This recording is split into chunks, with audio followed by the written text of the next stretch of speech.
Pada suatu hari saat kita ngopi siang setelah sholat Jumat, ada perbincangan tentang materi khutbahnya.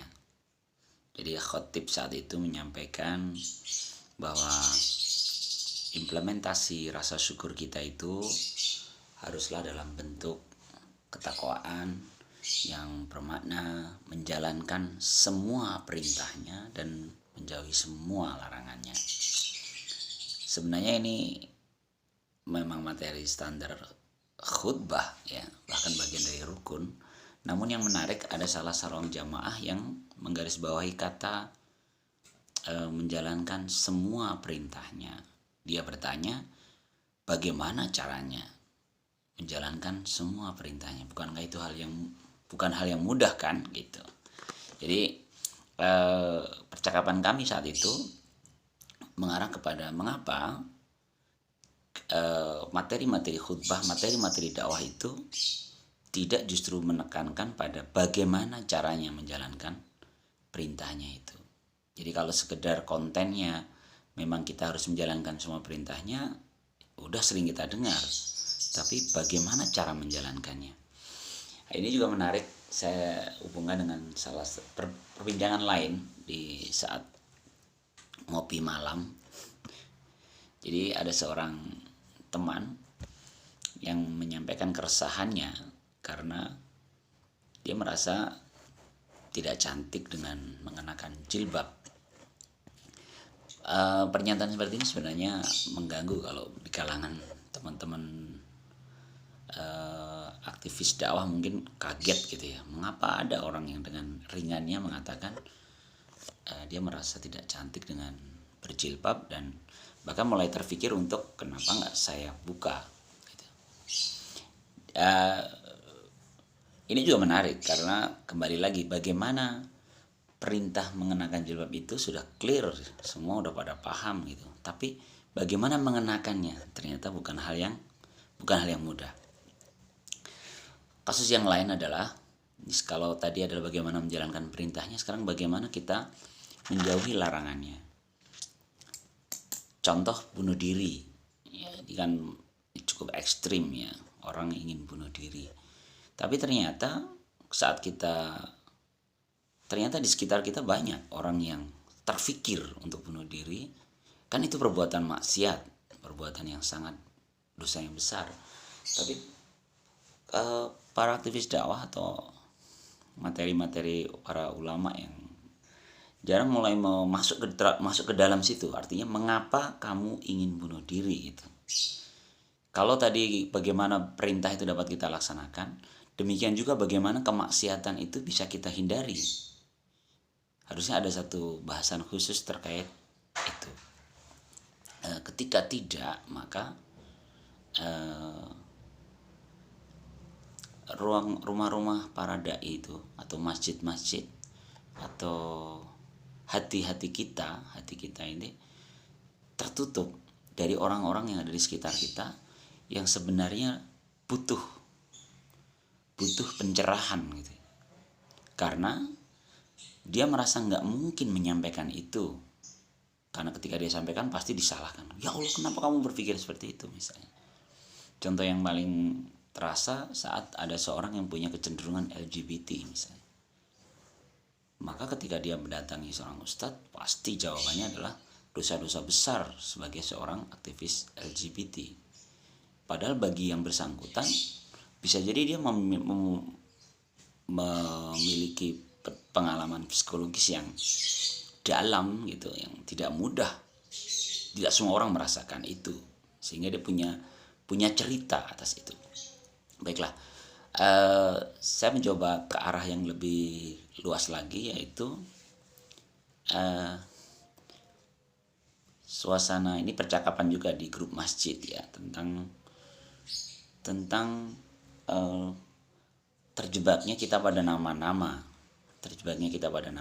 seolah-olah objek dakwah itu adalah nama-nama orang per orang gitu. Lalu tiba-tiba ketika ada seorang membela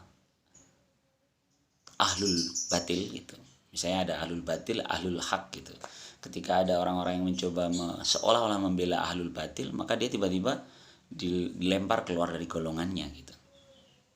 Sebenarnya kan ini pemikiran yang menurut saya sangat berbahaya.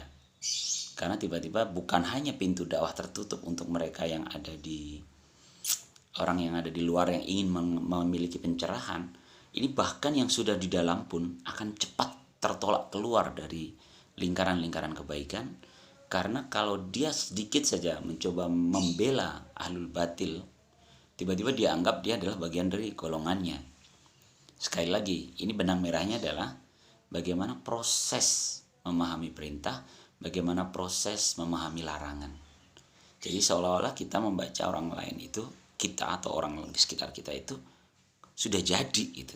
Jadi objek dakwah itu adalah nama, objek dakwah itu adalah orang. Padahal sebenarnya di balik orang itu ada proses panjang.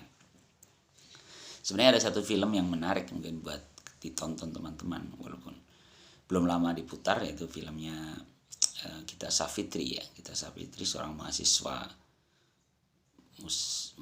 Indonesia di Jerman. Di situ digambarkan ada dua peristiwa yang sebenarnya terwakili. Cerita saya di depan tadi terwakili. Gita Savitri seorang yang pernah ingin bunuh diri, dia juga pernah membuka hijabnya. Lalu akhirnya dia memakai kembali. Ini film, tapi kalau teman-teman ikut menonton itu dan silahkan dinikmati saja rangkaian peristiwanya, kita akan mendapatkan bahwa ada prosesnya.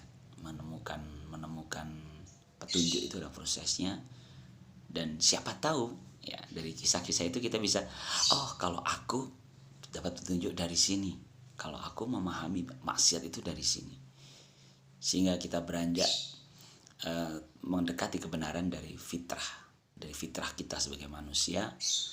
Kita tidak menganggap diri kita terlalu tinggi, tidak hitam putih seperti malaikat, melainkan kita ada wilayah-wilayah abu-abu, wilayah proses, dan kita nikmati itu.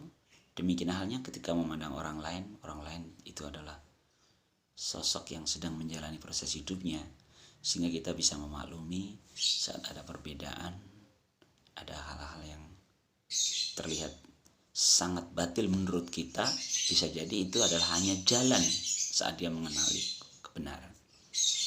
Jangan sampai dengan berdalih kita menjaga agama kita, menjaga Islam, menjaga al-haq itu justru mengecilkan definisi Islam dengan menutup pintu petunjuk untuk orang-orang yang masih di luar sana, bahkan mendorong keluar teman-teman kita saat teman-teman kita mencoba sedikit terbuka, sedikit menerima atau membela orang-orang yang di luar sana. Seorang teman mencoba men-challenge pendapat saya ini dengan mengatakan, akan beda Pak Putu jika bicara politik. Saya belum bisa menjawabnya, tapi menurut saya sama. Ya, politik itu kalau kita memandang sebagai pekerjaan dakwah, maka dalam politik pun tidak mengenal hitam putih, melainkan semua itu bisa dalam proses. Sehingga kita akan lentur saat menyikapi perbedaan-perbedaan pendapat, bahkan perbedaan-perbedaan pilihan dalam politik. Jangan sampai hal-hal seperti itu justru mendorong keluar orang-orang yang sudah berada dalam circle kita, dalam lingkaran-lingkaran kebaikan. Wallahu a'lam bishawab.